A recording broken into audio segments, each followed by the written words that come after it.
Hi, Michael Crawford here. Today I'm going to talk to you about the Sigma 19mm f2.8 lens for Sony E-mount.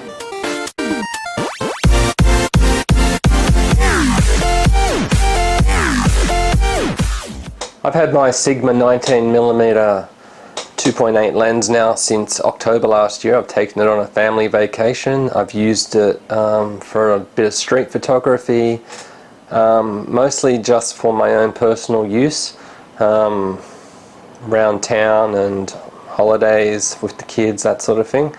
I've got it here mounted on my A6000.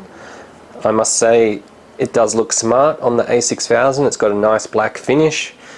It's got a black metallic focusing ring which moves very smoothly, and this lens is made in Japan. I believe it's the Art series lenses from Sigma. I believe that just because it's got a little A embossed on a circular chrome plaque on the side. It's also comes with a lens hood. It comes in a nice little padded bag with a zipper. Very good protection. I actually use that bag to keep my 35mm Zeiss lens in, and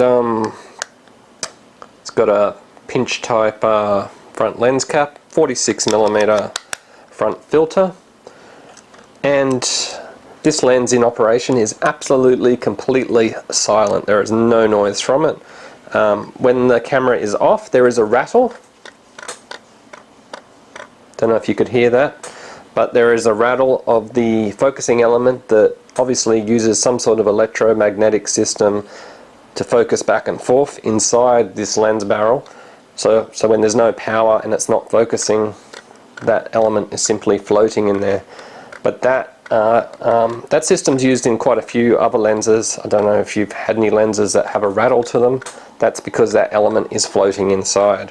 It's nothing to be concerned about. I would, however, say that when you store this lens in your bag, you store it either down or up so that that element falls down when your lens is in the bag. That way, any movements, it's not rattling around inside the lens. If you store it sideways in your camera bag as you walk, it's slapping back and forth between its extremes all the time, and if you're going for a long walk, that could be slapping back and forth several thousand times.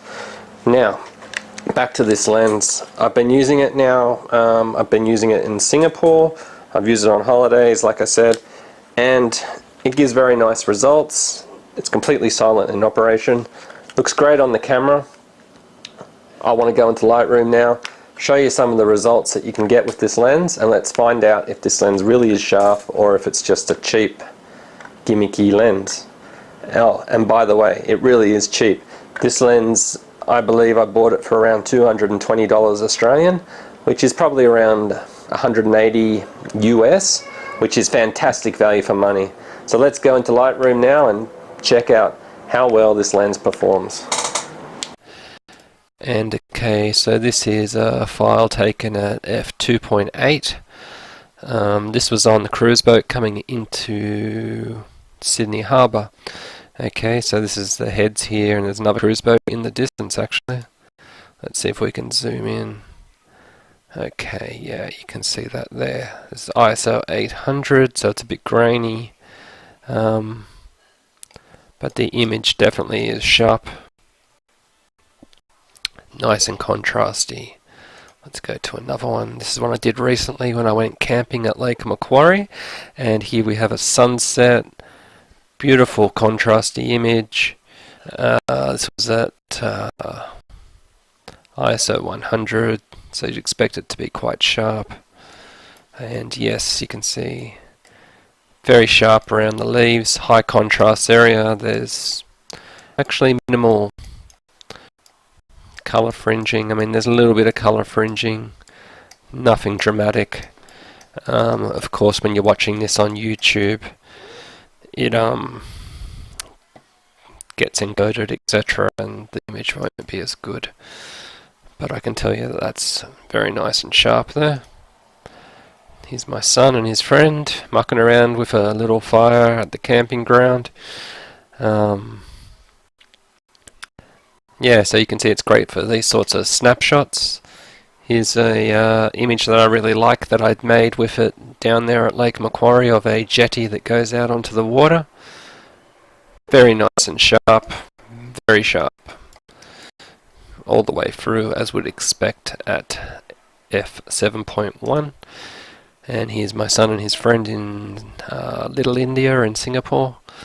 So yeah, great for the grab shot, it's great for the street photography. This lens has an equivalent field of view of 28mm on a full frame camera.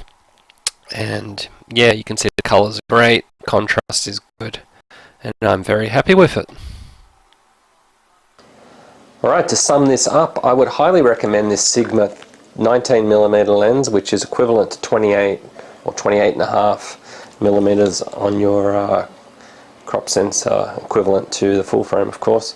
And yeah, this lens is excellent performer, very fast autofocus, well made, very good quality, fantastic value for money. You cannot go wrong at around $200.